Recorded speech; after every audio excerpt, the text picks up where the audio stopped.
Hello friends, તો આજે આપણે બનાવીશું એકદમ સ્પાઇસી અને ટેસ્ટી ને ચટપટું ડ્રાય મંચુરિયન। તો ડ્રાય મંચુરિયન બનાવવા અહીંયા એક કોબીને ઝીણું ઝીણું આપણે સમારી લીધું છે, એક ગાજર છીની લીધું છે, કેપ્સિકમ અને સૂકી ડુંગળી, લીલી ડુંગળી, સ્વાદ પ્રમાણે મીઠું એડ કરીને સરસ મિક્સ કરી લેવાનું છે।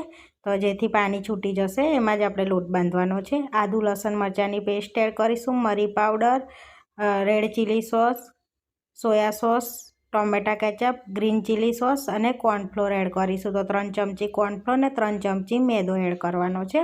તો શાકનું પ્રમાણ વધારે રાખવાનું છે અને લોટનું ઓછું, તો આપણા મંચુરિયન એકદમ સરસ બનશે। તો બધું મિક્સ કરી દીધું છે। હવે આ રીતના બોલ્સ વાળી લઈશું ગોલ ગોલ।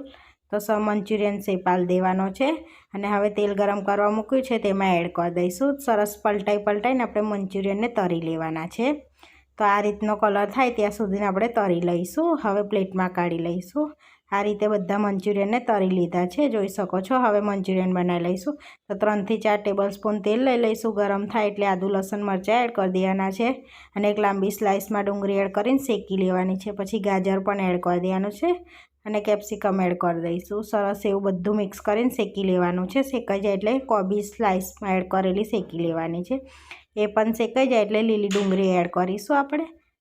લીલી ડુંગળી પણ બધું શેકાઈ જાય એટલે red chilli sauce, green chilli sauce, soya sauce, 2 ચમચી ટોમેટા કેચઅપ અને વિનેગર એડ કરીને સરસ બધું મિક્સ કરી લેવાનું છે। પછી મરી પાવડર એડ કરવાનો છે।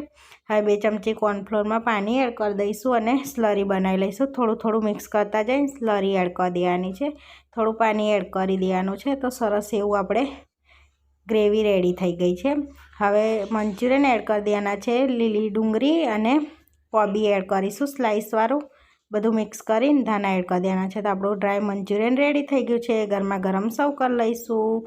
એકવાર ચોક્કસ ટ્રાય કરજો, મંચુરિયન ટેસ્ટી બન્યું।